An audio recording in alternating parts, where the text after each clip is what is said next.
که تر دې دمه پورې تاسو زموږ چینل نه وي سبسکرایب کړی نو په سبسکرایب بټن باندې کلیک وکړئ. که ویډیو مو خوښه شوه نو په لایک بټن باندې کلیک وکړئ. د نور سره شریکولو لپاره په شیر بټن باندې کلیک وکړئ. خپل وړاندیزونه او نظرونه د کمنټس په برخه کې زموږ سره شریک کړئ.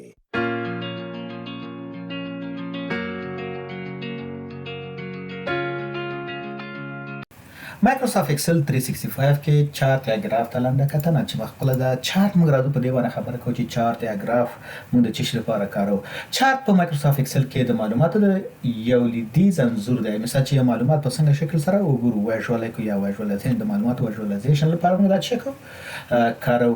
دا تاسو ته د اسانتیاوي برابروي چې شمیرې یا ارقام یا عدد په ګرافیکي بڼه لکه ستونونه بارز یا کرښې لاینز یا پایو چارت په پای چارت په شکل وګورئ. مثال لکه دایره په دایره کې مثلا هغه تقسیم شي په څو ټوټو باندې تقسیم دته کی دایره په دایره په شکل باندې یا پای چارت ورته وي.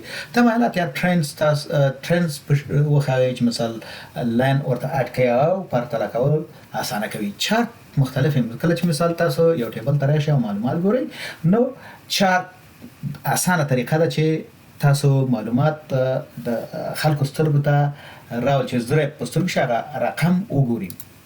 راځو ولې موږ چارت موږ په اکسل کې چارت کارو یا چارت استعمالو پیچلي معلومات اسانه کولو لپاره. چې مثلا د چې کې پیچلي معلومات اسانه کې ډیر زیات ریکارډونه مثال چې په زرها او ریکارډونه هغه موږ سمري جوړ کړو دا نه یو چارت جوړ کیا پیوټ ټیبل جوړ کو هغه نه یو چارت جوړ کړو یا پیوټ چارت جوړ کړو نه د سترو یا لویو شمیرو یا اعدادو یا رقمونو یا معلوماتو په هیدل ستونزمن وي چې مثلا ته ګورې چې مثلا دا په کوم شکل سره ګوري.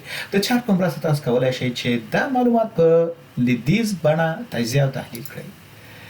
د معلوماتو پرتله کول لپاره موږ دا کارو چې څنګه معلومات یو بل سره په پرتله کې کمپیریزن چورته وي.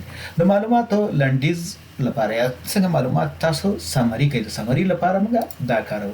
د پریزنټیشنونو یا پریزنټیشنونو جذابولو لپاره موږ چکو چارت کارو.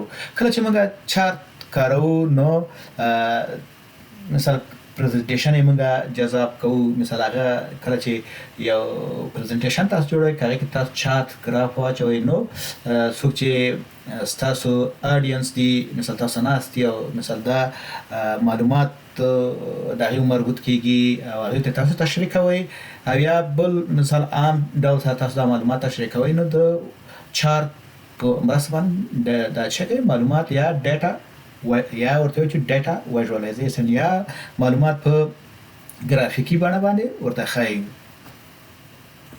کومه چیرته اکسل ترې شو دلته وګورئ مثال د جنوري په دې شکل سره د جنوري عدد انټر شوی دی یا د جنوري معلومات انټر شوی دي. دا ډاټا چې 2014 ډاټا ده او مثال دا ډاټا یو نمونه ده یو دغه لپاره راځي ته میاشت جنوري او دی خواته چې کال ده. کله چې وګورم موږ په اسانه سره نشو کوی دا چې پروډکټ ا بي او د بي سي مثال یو اگزامپل نوم ده چې مثال دا تاسو ما ورته ورکړی تاسو کولای شئ چې وی ګورئ.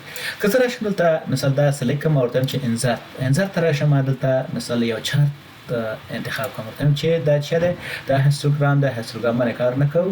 موږ فقط تاسو یو نمونه خایم دا هتن نور په چارت باندې موږ کار کوو. سره بار چارت نسم په بار چارت کې کله تاسو ګورئ تاسو را سم ګورل ته کته شي د ګور دا 14000 دلته مثال دا تاسو کته شي چې مثال د کې تاسو ډیر زر تاسو سترګې مثال الته ورته چې کم ستون لوړ دی مثال هغه لوړ دی نو هغه ته زر تاسو سترګې ور دي.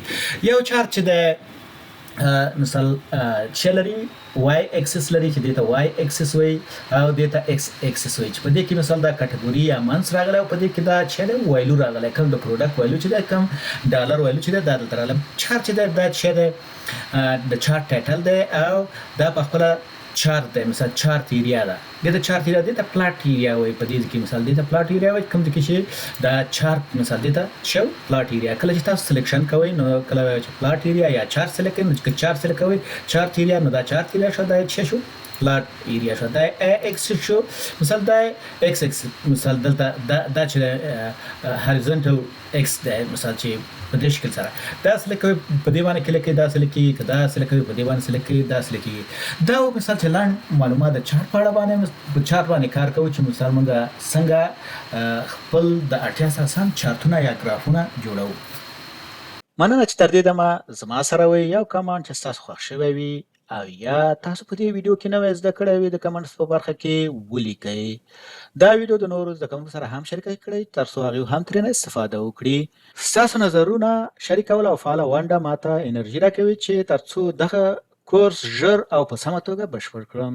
نو ستاسو څخه هیله کوم چې خپل نظرونه یا وړاندیزونه زما سره د کمنټ په برخه کې شریک کړئ.